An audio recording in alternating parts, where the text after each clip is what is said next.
YouTuber Savukku Shankar கஞ்சா வைத்திருந்த வழக்கில் இன்று மீண்டும் கைது செய்யப்பட்டுள்ள சம்பவம் பரபரப்பை ஏற்படுத்தியுள்ளது.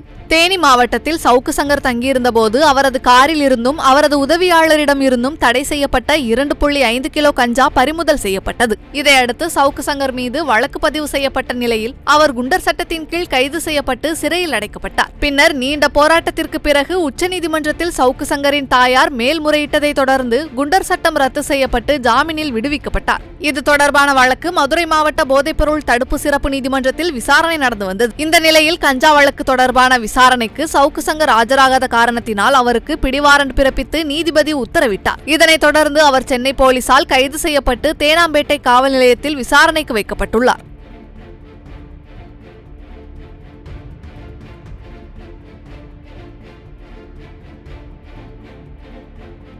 செய்திகளை உள்ளது உள்ளபடி தெரிந்து கொள்ள ரெஃப்ளெக்ட் நியூஸை சப்ஸ்கிரைப் பண்ணுங்க.